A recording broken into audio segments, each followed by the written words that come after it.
Para live interview!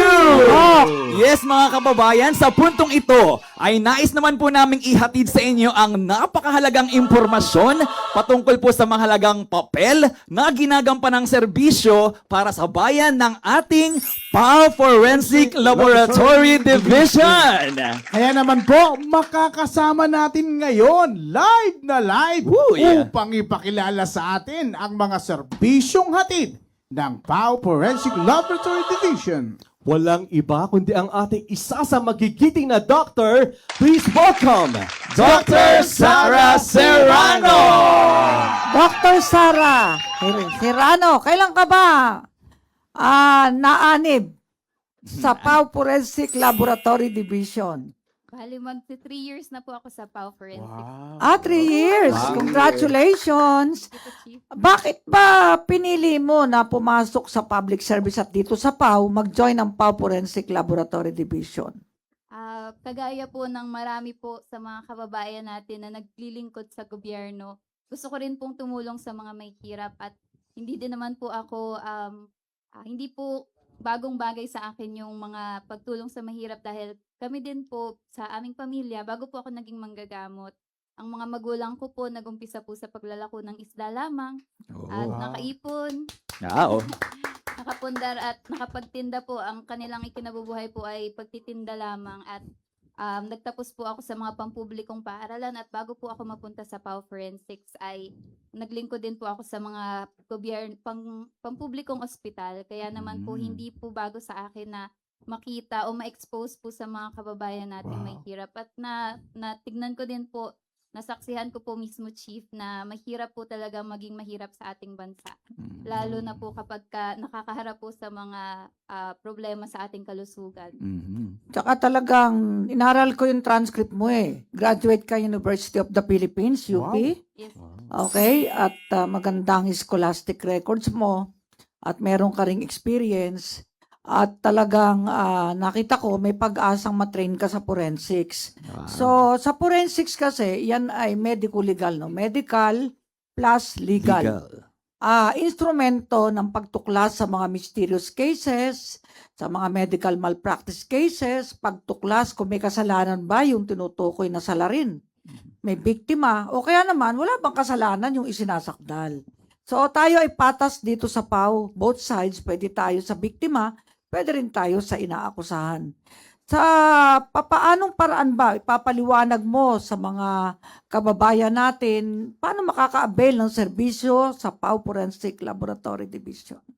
So kung kayo po ay merong mga problema o suliranin na kagaya po ng mga sinabi ng ating hepe na may kaugnayan sa medical legal o sa forensics, kagaya po ng mga domestic violence cases, ng mga vowsy, mga rape na nangangailangan ng medical legal examination, pati po ang mga forensic examination na may kaugnayan din po sa mga suspicious deaths, kagaya po ng sinabi ng ating hepe, ay maari po kayong dumulog sa pinakamalapit na PAO district sa inyo po at makipag-usap po kayo at makipag-ugnayan sa ating mga abogado para po ma-refer po nila ang mga kaso nyo po sa amin.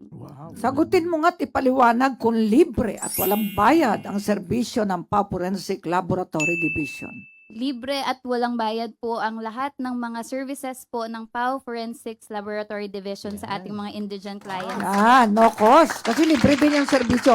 Ngayon, ang inyong Director General ay si Dr. and Attorney Erwin Erpe. Anong masasabi mo sa kanyang pagtuturo, pagyungyong at pag-aalaga sa mga doktor sa PAO Forensic Laboratory Division? Sa inyong lahat. Yes po, Chief. Napakapalad po naming lahat dahil nasubaybayan po ni DepDoc Erwin Erpe ang aming training sa forensics at totoo naman pong walang makakapantay sa kanyang training pagdating po sa forensics. Kaya napakapalad po namin na sa lahat po ng kasong hinahawakan namin, nakabantay po at nakaalalay po si Dr. Erwin Erpe. Kaya naman po maganda po ang kinakalabasan ng mga kaso pong hawak ng PAO Forensics. Okay. At talagang siya ang mentor ninyo at gabay. Dahil 22 years siya ang nangunguna sa forensic examination at investigation ng ating tanggapan. Ngayon, bilang miyembro o bahagi ng PAO Forensic Team, ano ba yung tanong mo, Henry? Ano nga po ba, Doc, yung direktiba ni Pao Chief Acosta kapag Yan. pag-uusapan na yung kalidad ng serbisyo na dapat ibigay sa mga kliyente ng Pao. Ayun po, kilala po, alam po ng maraming mga kababayan natin na na-meet na po si Chief na very meticulous at very detail-oriented po si Yes. ating PAO Chief Persida Acosta. Kaya naman po, kapag meron po siyang napansin na kahit na maliit na bagay na maaring panggalingan ng pangangailangan ng ating mga kliyente or kapag meron po siyang napansin na room for improvement ay talaga pong agad niya po itong inaksyonan at ginagawa Nice. ng paraan. Ayan. Enoch, may tanong ka? Ayan, bukod naman sa Forensic Laboratory Services, ano pa po ba ang mga program na kasama o kabahagi ng medical team? Dahil po sa PAO Forensics Division, meron po tayong mga doctors, meron din po tayong dentist, medtech at nurse. Kasama Yan. din po kami ng ating PAO chief sa mga jail visitation programs na meron pong kalakip na legal, dental, medical, optical visitation program. At bukod po roon, dumadalaw din po tayo sa iba't ibang malalayong lugar upang dumalaw sa mga indigenous people at mga cultural minorities upang magpaabot po ng mga libreng check-up at mga libreng gamot po. Ang galing mag-recite ni Doc Sara. Kompleto Kung rin professor mo ako ngayon, 1 ang grade mo rin. Wow! Oo nga. Kaya pala, ang galing-galing. Palakpakan natin si Doc Sara. Oy, hindi ko paborito. Lahat kayo pantay-pantay sa akin, ha? Wala akong favoritismo. Yes. Para sa mga estudyante ko sa law school, lahat Yes, paborito ko. Si lahat gusto ko makapasa sa bar. Siyempre lalo yung nakakasagot, Chief, di ba? Okay. Lahat gusto ko makapasa sa bar kasi pag nakapasa lahat, di ba, laurel ko yun, feather at my Correct. cap. Wow. Pero hindi naman talaga lahat Kayo ang papasa. proud na proud. Meron talagang Maliit lang ang passing rate, di ba? Oo nga. So talaga, ikaw naman ka, Gerald. Ano naman ang Yes iyong po, tanong? Chief. Gusto kong tanongin si Doc kung ano naman ang nararamdaman niya sa tuwing nakikibahagi siya bilang doktor by profession at ngayon ay nag-aaral rin siya bilang abogado. Wow! Ayan. Kapag sa tuwing nakikita niya ang mga mukha, ngiti ng mga kawawang kliyente na nabibigyan ng pag-asa, hustisya at kadalasan ay natutugunan ang kanilang pangangailangang medikal. Wow. Yes po. At sa akin po, very inspirational po talaga ang presence ni Chief at ni Doc Erfe sa pangunguna po nila sa PAO Forensics Division. At ang ating hepe po, lagi po siyang may follow-up kapag tumutulong sa ating mga clients. At sa tuwing magpo-follow up po yung mga clients, doon po nila ay kinikwento na lagi po nilang pinagdadasal at pinagpapasalamat ang tulong na binibigay ng ating ahensya. Kaya sa tingin ko po, yun po yung sekreto ni Chief, kaya hindi po siya tumatanda. Yun. Ni-reveal mo. Oh, Ito nga eh. Ba't ni-reveal mo? hindi tumatanda. Ay, alam nyo, meron kasabihin nga eh. Ano po yun, Chief? Parang may napanood akong isang pelikula, yung Secret ng Di Ka Tatanda. Anong pelikula yun? Huwag ka masyado kumain ng karne. Oh. Kakain din kasi kailangan ng protein. Oo. Tsaka, Healthy huwag diet masyadong pala. magpupuyat. Alam mo, di ba mayroong mga palabas na salamat, Doc? Ito Yes. pa, pag Opo. naririnig mo, Doc Sara, yung hindi naman tayo binabayaran, ano? Salamat, Doc. Gumaling ako. Ano nararamdaman mo? Yun po ang best talaga na reward para sa ginagawa po natin dahil wala naman pong binabayad ang ating mga kliyente. Yung taos-pusong pasasalamat po nila sa atin, napakasarap po at sapat po yun para sa akin para magpatuloy po sa ginagawa nating paglilingkod. Wow. Yan. Wow. Okay. Dahil bakante yung SG25, pansamantalang siya ang OIC ng mga ano. no? Kaya mag-report siya ngayon palagi kay DepDoc Erwin Erpe, ang ating Director General. Okay po. Si Sarah, siya magkukulate ng mga reports monthly, tapos isasubmit kay DepDoc at sa akin Okay. para ma-update ko ano ang mga nangyayaring kaganapan, mga kasong hawak nitong ating mga doktor. At may bakante tayong 3 na pwesto. So, welcome po ang mga mag-a-apply. Ako, ayan po. At sana singgaling ni Doc Sara ang mag-a-apply.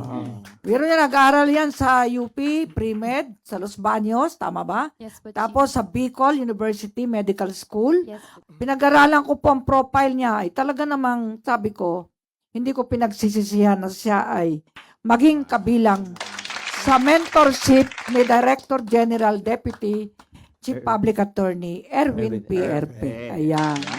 At talagang binasayang ang pagtuturo sa kanya ni DepDoc. Okay? Nice. Ano yung panghuli mo, Gerald? Yes Meron po, ba? Chief.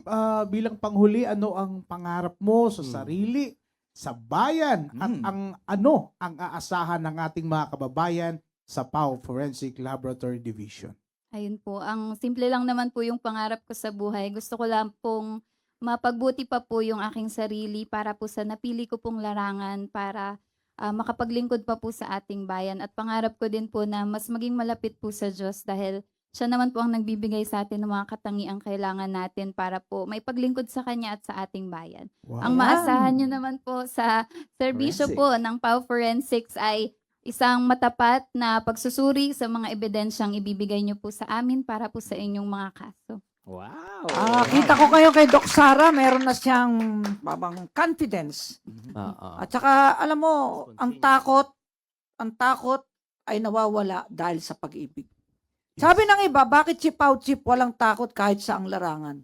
Kasi ang paniniwala natin, kapag ang Diyos ang kakampi natin, ang Diyos ang katulong natin, ang sandigan natin, wala tayong dapat katakutan, basta tama ang ating sinasabi. Ganon din ba ang prinsipyo mo, Doc Sara? Yes po, Chief. Matibay po ang ating pananampalataya sa ganyan po. Yun, na kahit anong pag-uusig at kahit anong mga suliranin, handa kang ipagpatuloy ang iyong banal na tungkulin. Yes po, Chief. Wow, well said. Palakpakan natin si Doc Sara.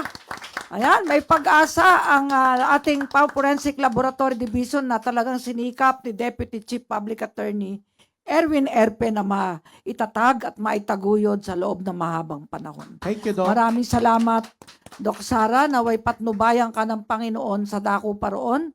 At kahit wala na ako sa PAW, isa pa rin akong, I will look at a distance at titignan ko pa rin at gagabayan ko pa rin kayo kung kailangan nyo ang aking gabay. Mabuhay ka, pagpalain ang iyong ina at ang iyong ama, mapalad sila sapagkat nagkaroon ng isang anak na ang pangalan ay hinalaw sa isang butihing asawa na si Sarah, ang may bahay ni Nunong Abraham. Mabuhay ka. Thank you po, Chief.